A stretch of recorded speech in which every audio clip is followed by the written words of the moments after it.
Hey, welcome back. It is me, Ed. Today we're going to be doing a bunch of different things. The video is going to be all over the place, but I'm just covering all the stuff I've been working on the car in this.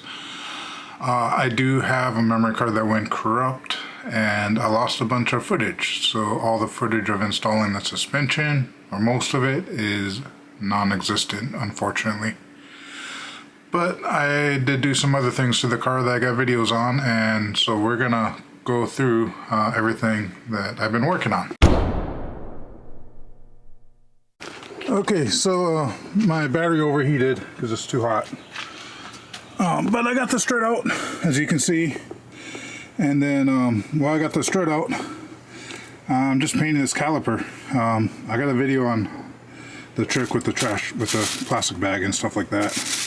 But I'm just painting it silver, nothing fancy. Just wanted to make it look a little bit nicer, I guess. And then, yeah, that's it. I'm gonna go do the other side, and then I'm gonna let my camera cool off. I really need to get a video camera one day that I can record in the heat, but they're so expensive. The one I'm looking at is like $2,000. I don't have $2,000 to spend on that right now. Okay, so I got the spring compressed enough to where this is loose, so I can safely take the top hat off. The top hat is, the strut is where the nut is pretty rusted on. So I got a couple options. I could soak it in penetrating oil. I can get a Sawzall and just cut this strut since I'm not using it. And I could try and stick something in there, another wrench, and try and get it, but I want to use the impact because it's easier.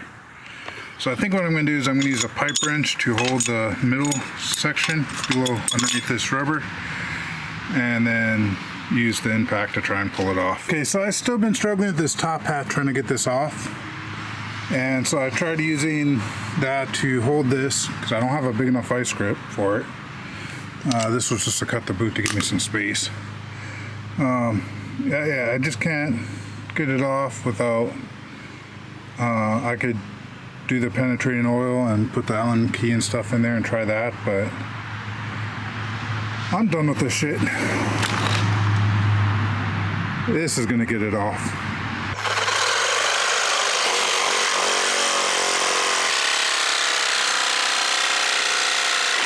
So I got that side off by cutting it and then using the pipe wrench to hold it. I'm trying to get away with cutting this one.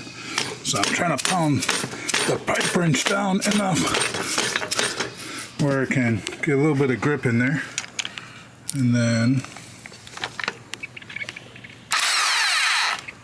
do that, but hold this at the same time. Okay, second one done. It wasn't as bad. My pipe wrench didn't work, but a pair of pliers worked. This didn't work on the first one because it was so corroded on. Spring compressors, I just got these from Harbor Freight. If you're only going to use them one time, then you can rent them at O'Reilly's. I think they're like 50, maybe 60 bucks to rent them. But then once you return it within 48 hours, you get your money back. So if you're doing the job one time, you don't plan to do it again, then renting is the way to go. I bought them because I did not want to go through the hassle of having to go there before I start this project and then go there when I was done. 30 bucks, I guess, was worth the time and gas or whatever. All right, both sides are on. About ready to put the wheels on. There is thunder in the background, so this has to go in there.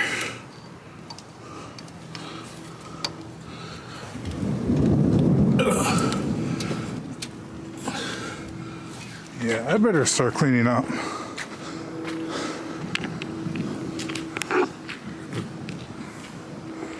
I can hear it coming that way.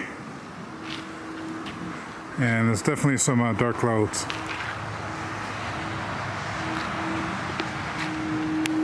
Alright, so the suspension is done. I might lower the back a little bit more. I think the front's good. I have driven on these probably about 150 miles. So they should be somewhat mostly settled in by now. So now I'm good to fine tune the adjustment. No sense fine tuning the adjustment and then the whole car is gonna settle to wherever it's gonna settle at. Suspension looks good, it rides pretty smooth. I got a couple little things that we need to still address. And yeah, this video is kind of going everywhere, but it is what it is. One of the issues I got, and these are really common issues when cars get older. So you can see the ignition coil plug right here. There's some exposed wires on there. So we're gonna fix that, and I'm not gonna change the pigtail on it. So what I'm using, it's called liquid electrical tape. So I'll be able to just coat that around there, and that should seal that up. There we go, it's done. When you use it, just make sure you get it pushed in between all the wires, and that should be good. We're just gonna let it dry. Next is gonna be the MAF sensor. We're just gonna go ahead and clean that out. Plenty of videos on that, so I'm probably not gonna film that. But all I'm using is some mass airflow cleaner, and we'll get that all cleaned out.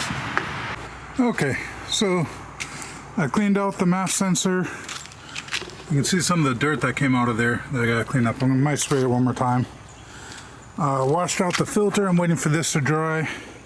Looks like a K&N or something similar to it. It is K&N. Okay, cool. And then I got some K&N oil for it, so once it dries up, I can re-oil this.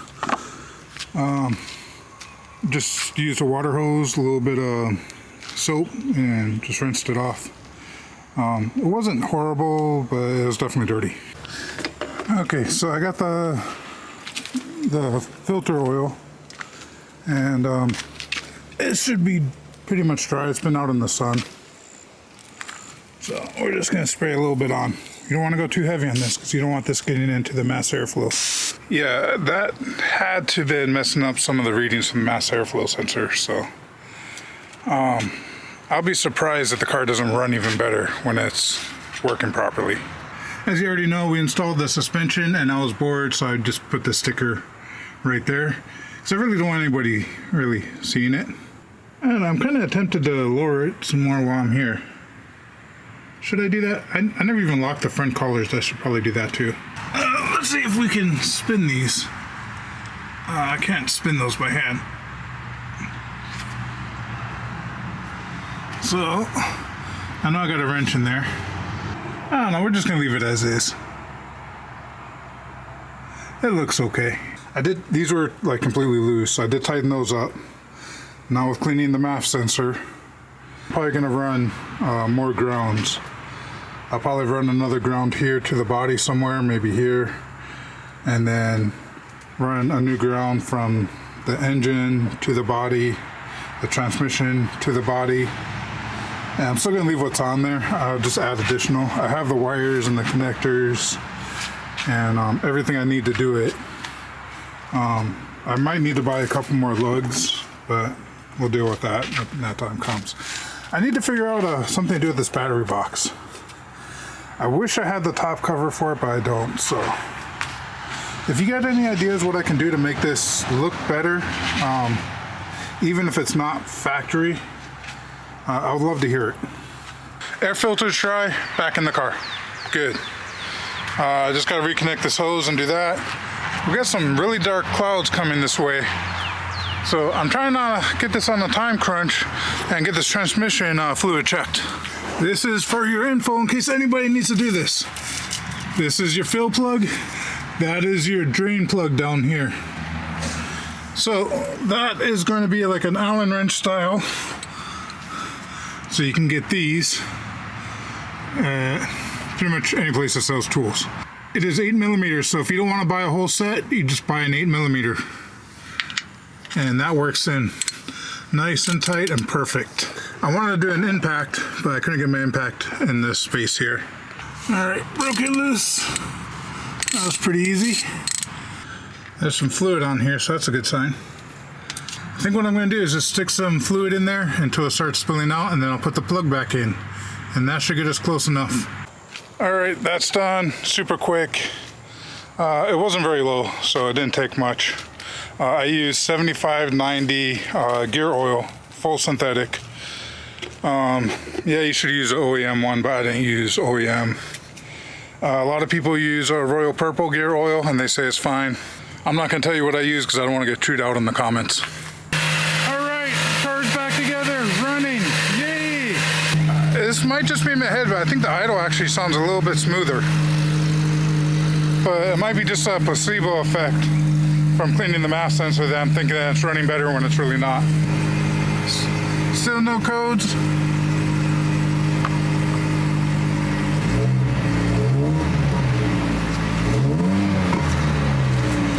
You guys want to hear what the exhaust sounds like? Yeah, you do. No, you don't. I don't know. But you're going to hear it anyway.